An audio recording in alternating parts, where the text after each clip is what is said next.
What could be better than living in a cramped van while developing weapons-grade body odor with your best friends and exploring random corners of your country?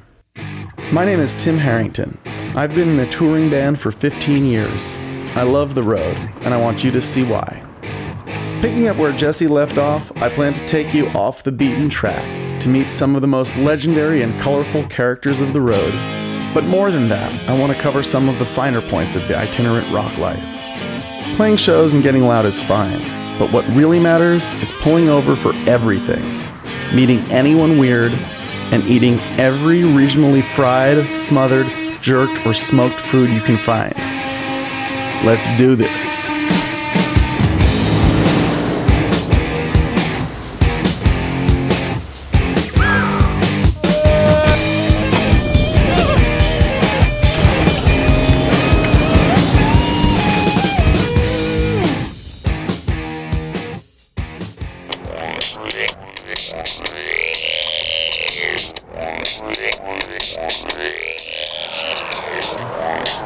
I like to write songs about condiments. Chile is kind of on the border. It's on the border between food and condiment, the way New Mexico is on the border between Mexico and America.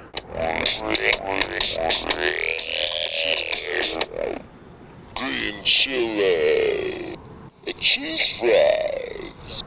You guys are my babies. Cheese fries, cheese fries, cheese fries, cheese fries, cheese fries.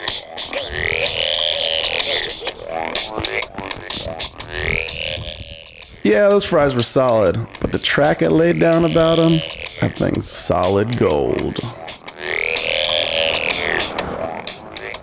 Wait, I have no idea what that is, but it looks cool. Let's pull over.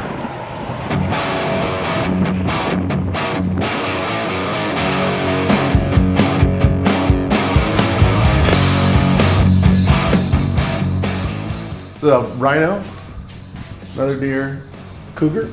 Wow, this is such a great office. In taxidermy, which parts are these the real pieces or are these epoxy? Real horns. Real horns. Real high, and then it's around like a plastic nose and the eyes are glass. What's the rarest thing you ever had to stuff? The weirdest thing is probably a tarantula. Yeah, I saw that. You did this tarantula here? Is this the one? Seems like delicate work.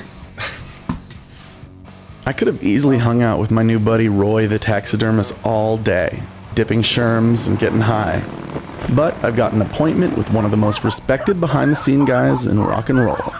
Pyro Pete has been blowing shit up for Kiss, the Rolling Stones, ACDC and Motley Crue since you thought Beat It was hard rock, kid. So shut up and show some respect. So welcome to our place. We've got some Kiss stuff, we've got Motley Crue stuff, we've got some Flame stuff we're gonna play with. Wow. So what do we got going on? We got Disturbed is in Australia right now. We got Kiss going out in a couple of weeks. So does like Gene Simmons just pull up and be like, I need a bunch of shit exploding. No, go. They send you an email that says we want this, and then you bring it, and then they come and say, well, we want something else, and then you panic. You know, like Kiss has some certain looks that you really can't fuck with. Gene called me up on stage to yell at me once. So awesome. There's a cue and he doesn't like it. So he comes over and he goes, and he's like 8 feet on the fucking stage. So now you gotta walk over, but kind of look timid, and he goes. And you're dressed obviously like in a Kiss Minion outfit. Yeah, and he goes, this has got to get better. And I walked away. So what did I do? Thank you. I had to bow.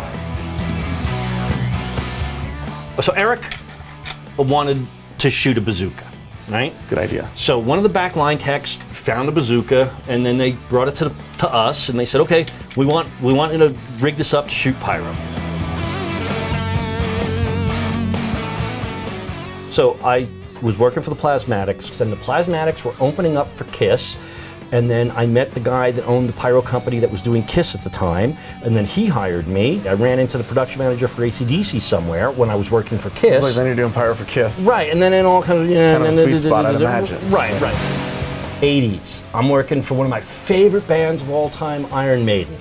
Opening act, Blackie Lawless, and Wasp. So, Blackie has a cod piece, right? Yeah. And on the cod piece is a fountain. 10-second, like 15-foot silver fountain. Here's the thing. 1 in 1,000 will blow up. Man, you're always gonna set something on fire, or something's gonna blow up. It always happens. So, Blackie's got his cod piece, he's got his base, he'd lift the base up, right? And he'd hit his belt pack, which had a little arm, he'd arm the switch, hit the button, and sparks would fly out 15 or 20 feet. Except for the one night when it exploded. Bam! Thank you! Good night! And he limped off stage. Listen, pyro is very unpredictable. I blew myself up. I was working on a concussion rack and on ACDC in the 80s, and I was put in the hospital, and face blown back, melted, scars. I used to be devastatingly handsome. Now, I'm just good looking. Yeah, I live with it. just above average. It's a torch I must bear. See what else over here? More Motley Crue stuff. Katy Perry, she only gets one thing, and quite frankly, it's just full of underwear and dildos. It's the only thing. Yeah. See, that's just a tool case. And this comes with you. Yeah, this Everything you need. Anti-gig butt, anti-monkey butt. Anti-monkey butt. This is crucial. Yeah, this is a road case. You could tell a real road case if it's got anti-monkey butt and if Condoms. it has socks. 80s was the golden era. 80s was the shit. Drunk midgets are good. You know, midget sex is always good. Also, it was like the golden time for stadium touring. Yeah. Like, were you on the road just constantly? Oh, I remember, yeah, I mean, I went years with it. Because I would piggyback, I would like go from Iron Maiden to ACDC to Judas Priest. And that would be 16 months, 18 months, easy. Because each of them was a 6-month tour. Are you partying with those guys?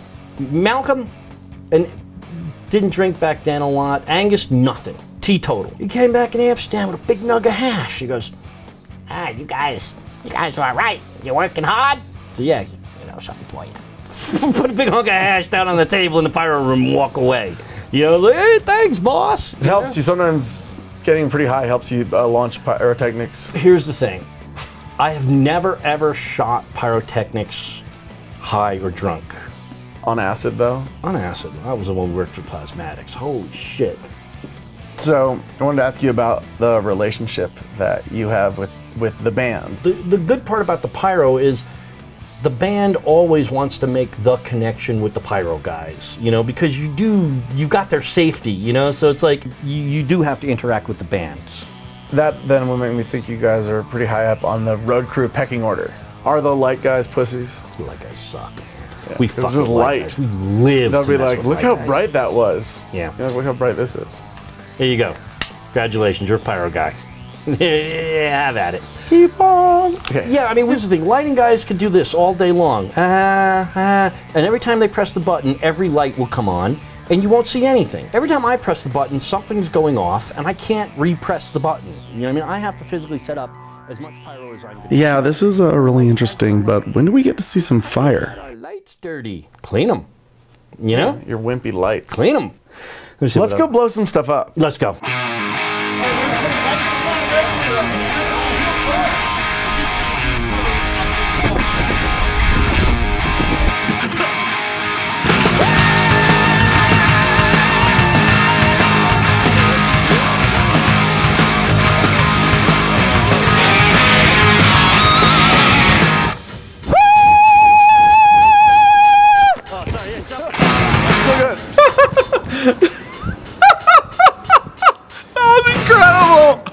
You guys, I think it felt really hot on my face, so I think I got too close.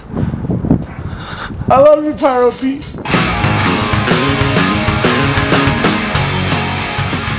Wow, this might be the best day of my life. But my friends, this is just the beginning.